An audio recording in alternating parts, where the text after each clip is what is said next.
Hi, I'm Ellie Glazer, founder and director of the Soveya Solution, where we are revolutionizing the way the world looks at weight loss. So welcome to the conclusion of our three-part series about how a food plan is an essential strategy for successful weight loss. So let's review. In part one, we talked about how and why the food plan plays the part of our customized eating GPS, navigating our way toward a healthy relationship with food day in and day out, and helping us avoid the potholes and pitfalls that have tripped us up so often in the past. We also learned about diagnosing the difference between hunger and appetite, between what your body really needs versus what you're really craving for at that moment.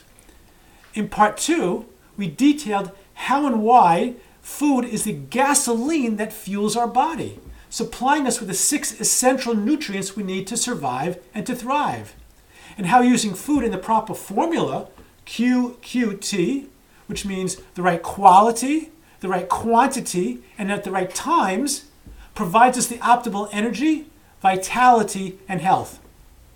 Okay, everything seems sound and sensible up to this point, but there is ostensibly one huge flaw in the previous analogy where we compared our body to a car. Now, a car doesn't have any sensation when the gas goes in it other than moving the dial on your dashboard from left to right.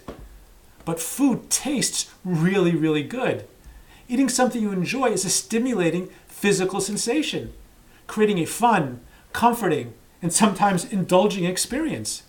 So is that necessarily a bad thing? Not at all.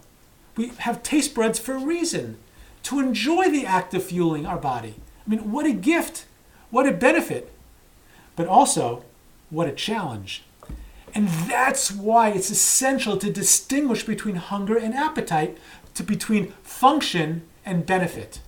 The function of eating is not for a temporary pleasure. It's to fuel our body for energy and vitality. And while we do that responsibly, it can be, and it should be, an enjoyable experience. So therefore, function should not rule out fun. It should rule over fun. The pleasure of eating is a wonderful benefit, but it's not the underlying purpose. I'll give you an example that helps illustrate this idea. 6-year-old Sarah is playing outside with her friends on a beautiful summer evening. She hears her mom call, "Sarah, it's time to come in for dinner now." Is her first instinct, "Sure, Mom, right away"? Probably not. Why? Because Sarah is in the midst of a fun activity and she wants to perpetuate that enjoyable experience. That's a perfectly healthy and normal reaction. But it doesn't necessarily mean it's the right thing for her to do. Because just because she feels that way for the moment doesn't make it the appropriate action for her to take. Why?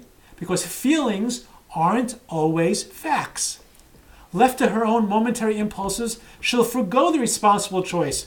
And she'll extend her entertainment another half hour, and in the process, she'll come home late. She'll miss dinner. She'll go to sleep late without having a shower. She'll wake up and be cranky the next morning and be much less productive during the day. In the end, the cost will far outweigh the benefit. Now, I'm not at all suggesting that Sarah should never play and have a good time with her friends. What I'm illustrating is that she needs external direction to help her do it within the proper boundaries. Do you see where we're going here?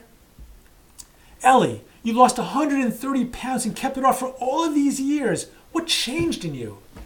Now, this is one of the most common questions I get. And my answer is always the same. It wasn't about being strong or being strict or some newfound willpower to conquer my cravings.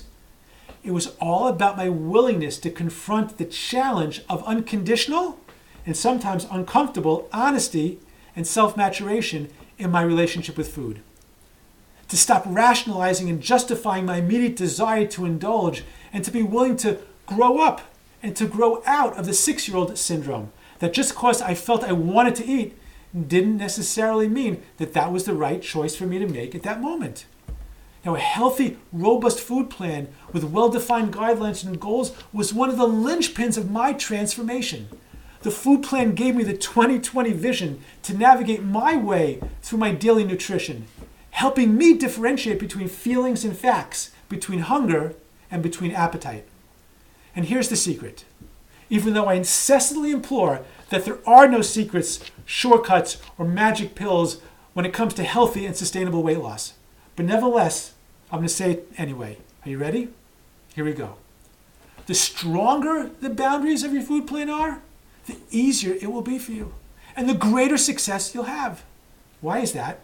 Because the less guesswork and impulsivity you allow yourself, the greater your ability to choose facts over feelings, to satisfy your hunger instead of indulging your appetite. Eating to meet your body's needs has measurable limits, but feeding your feelings is often a bottomless pit.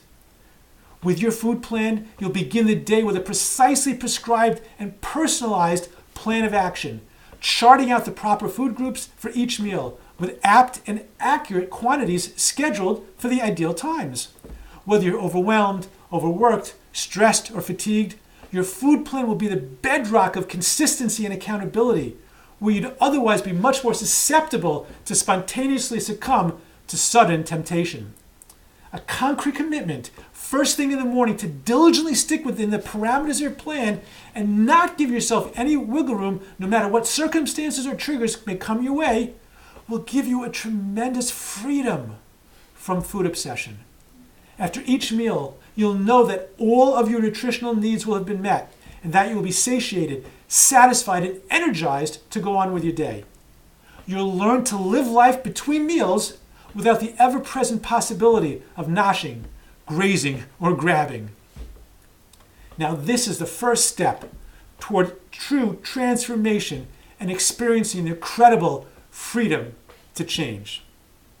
Now, my question to you is, are you ready to embrace the effort and transform your relationship with food? Are you willing to finally break out of your own personal comfort zone, to finally overhaul your overall eating habits in order to maintain long-term weight loss? If so, choose the Soveya Solution today. You will not regret it. Thank you for watching and have a great day.